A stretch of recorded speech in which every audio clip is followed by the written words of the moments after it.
Pāñìc in Ibadan as Høødlūms returns in full force.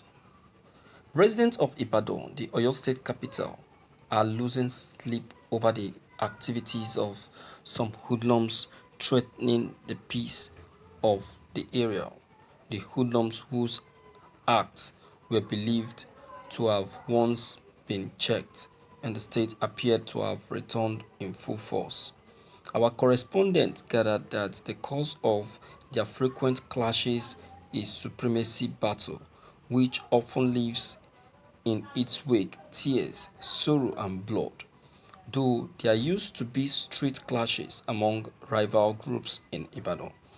The frequency increased after the EndSARS protest, which rocked many states in southern Nigeria. The hoodlums freely used dangerous weapons during a clash between Shogoye, Akobi areas, and some people were reportedly injured. But a 60-year-old woman, Modupe Daramola, who was hit by a pellet from a locally made gun fired by one of the hoodlums, died. The sexagenarian was said to have been caught in the violent attack by the hoodlums whose activity residents linked to hard drugs, unemployment and cultism among others.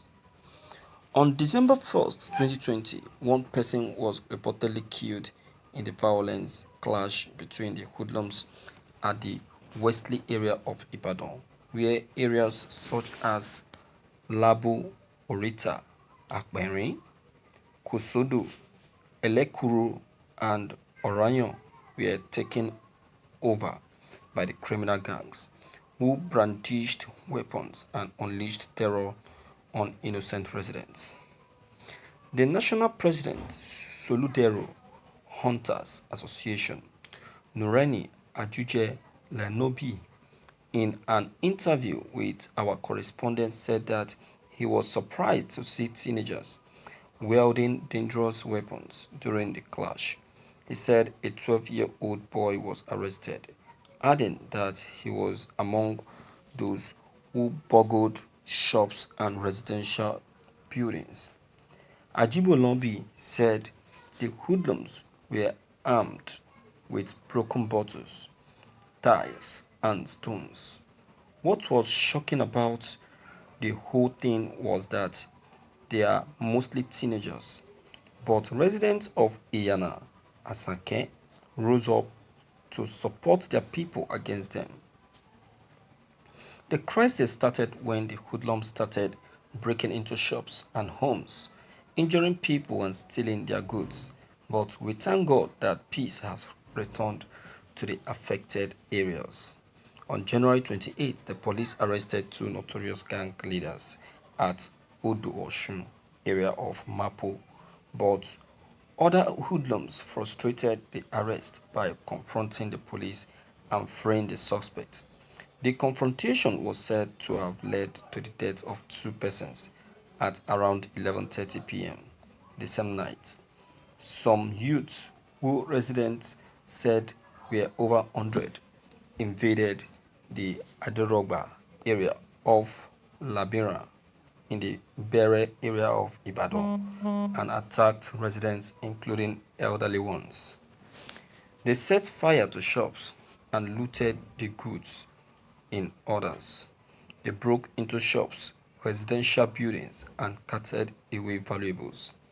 Some of the occupants of the burnt property said they narrowly escaped death as the arson happened while they were asleep. A retired soldier residing at the area, Alhaji Mojib Aderoba, told Sunday Punch that the hoodlums invaded the area at almost 12 midnight and started destroying and looting property. He said, "You can see evidence of the hoodlums invasion everywhere. They touched the shops and house opposite us. They looted everything there and moved from house to house."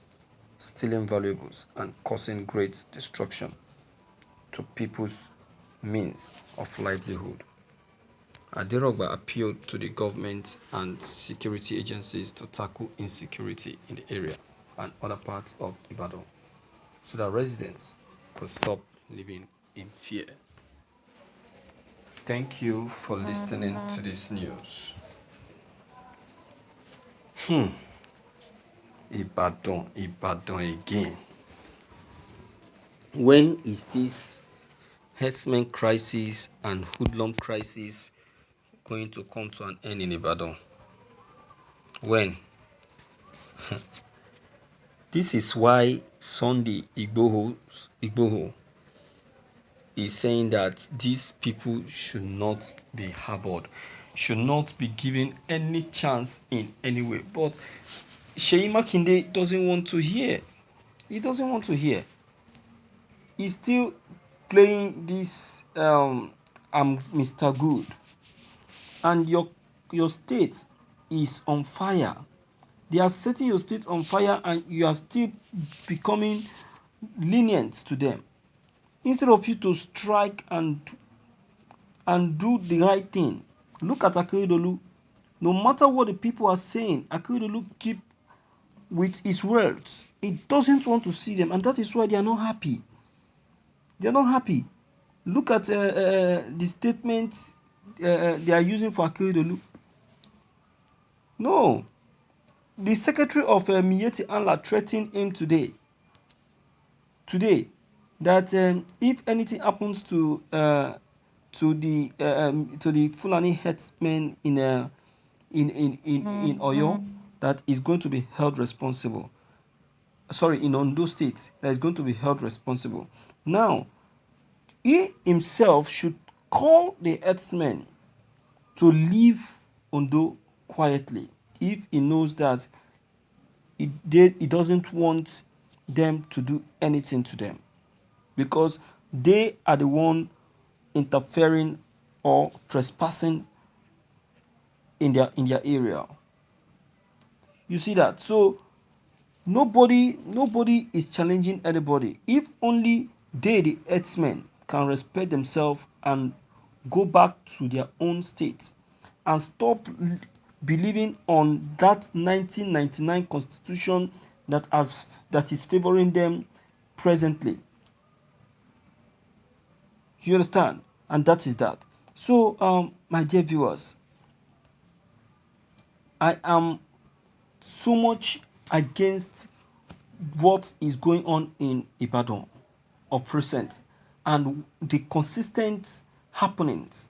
So let the state government do something concerning this situation and put an end to this menace. Do you understand? So please, my viewers, I don't know what your comment concerning all that I've just said may be, but please, if you're new on my channel, click on the red subscribe button to get updated each time I upload any new videos. Thank you.